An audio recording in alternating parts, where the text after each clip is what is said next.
Okay, with pleasure now. It's time to get my next special guest on my show. We have Natasha Hemmings here to chat about her new single, Invisible, and much more as well. Welcome, how are you?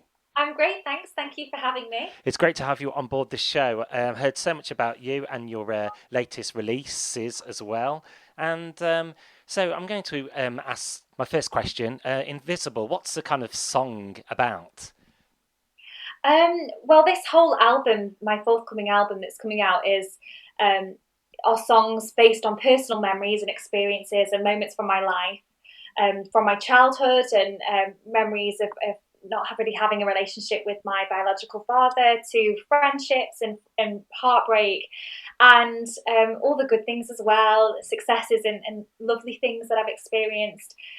So it really is just an album of my life. And this song in particular, Invisible, touches on quite a few different themes really. The first being my time as a Miss England, which many of your listeners might not know, but I a few years ago took part in Miss England and won the competition, and it was really difficult being a Miss England because people didn't realise what the competition was about or how it's changed, and people still have the very old view of it being a competition, a modelling competition, parading women, and it's nothing to do with that at all. It's all about being an ambassador, raising thousands of pounds for charity, empowering women, uplifting each other as a community, and doing wonderful things.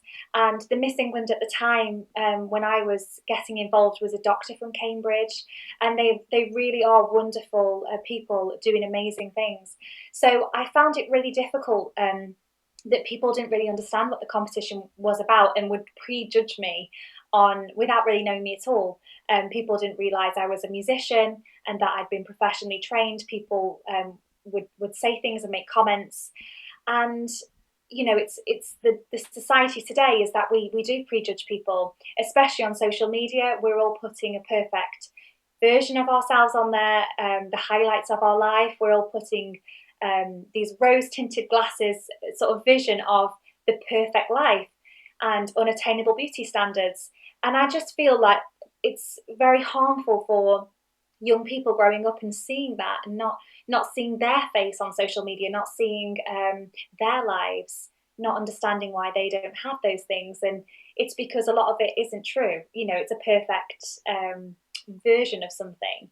And so the song really was inspired by all those things, and how if we could be invisible for a day, weren't worried about what people thought of us, all these prejudgments that people have, if we weren't trying to please other people, and we could just be ourselves and be okay with ourselves, not trying to fit the mold or look a certain way, what would that really feel like?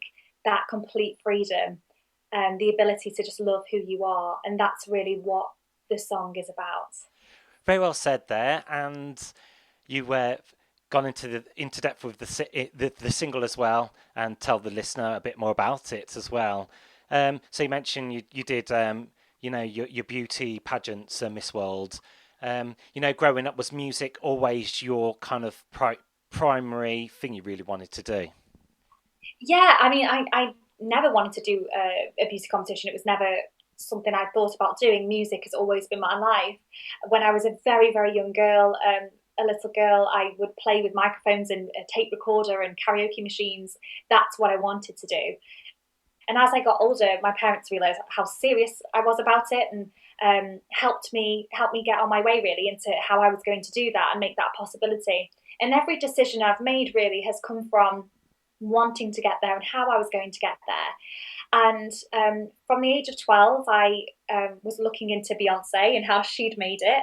And I'd seen that she had joined a choir. So I joined a choir, and the closest age to me was 38. So I was very young. And the conductor sort of took me under his wing and introduced me to the world of classical music and started giving me classical lessons. And then from there, I auditioned at the Royal Northern College of Music at the age of 14, did junior school there for 4 years, and then finished my degree there as a pop singer. So I've kind of had like all different sides of the coin of classical and pop training, and I've always taken it very seriously.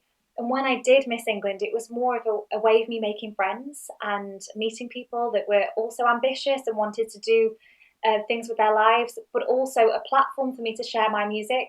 It was never about doing a beauty competition, and I haven't done any since, and I don't intend to be part of anything other than Miss England because of how amazing that competition is and what that represents. So yeah, I always try and be very clear about that because I think people just have a misrepresentation of what it's really about. So you focus now just on music, but with music as well, you have your promo shots as well. So is that something you're natural at in front of the camera? I think I've learned a lot of skills on my way to being here right now, and definitely being part of Miss England and doing lots of photo shoots and video stuff and talking in front of the camera and everything has given me skills that I use now as a musician.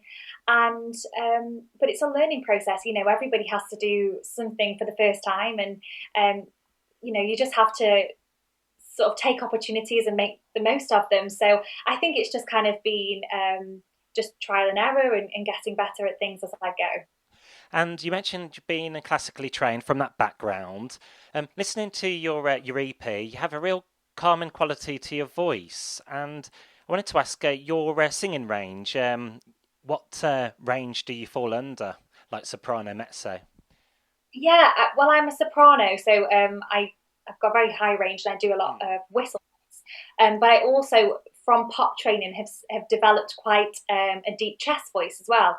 So that's really good because I do use both voices in my songwriting and when I perform. But if I was doing classical, it would be soprano. And doing songwriting as well. Other parts you played on the EP, you had a part in producing as well. Yeah, so the way I write music is quite backwards, really. I always start with just the music. So I'll start with like my chord progressions, my keys, and get a real sense of where the direction of the music's going. And then I'll write the other parts of the instruments as well. Even if they don't end up in the end track, it's a whole process for me to really get a sound. So I'll write for the violin, I'll write for the drums or the guitar, whatever I hear in the track. That then usually ends up just being a full score of instrumental music, which will evoke sort of a feeling or an emotion, a memory or a story from me, which will then give me the idea of what the melody and the lyrics are going to be. And that's always just been the way that I've done it, and I think that that has meant that I've got quite a hand in the production of the song because I've kind of already written a lot of the parts. So when it goes into production, they get a real sense of what I'm hearing and what I would like the song to sound like. So yeah, it does help. It does help to do it that way. And for the moment, your audience can enjoy an EP which is coming out now or soon. An album's going to release at a later date. A few covers on this EP, is that correct? Yeah, so the EP is really what I'm performing on tour. It's three songs that will be on the new album I Am, which is like a little prelude, just a little taster for people to hear what that album's going to be like, and then a couple of bonus tracks, including the covers that I'll be performing live. And those covers I've selected particularly because it's really nice as a new artist to have the audience enjoy a sing along and know some of the material that you're performing.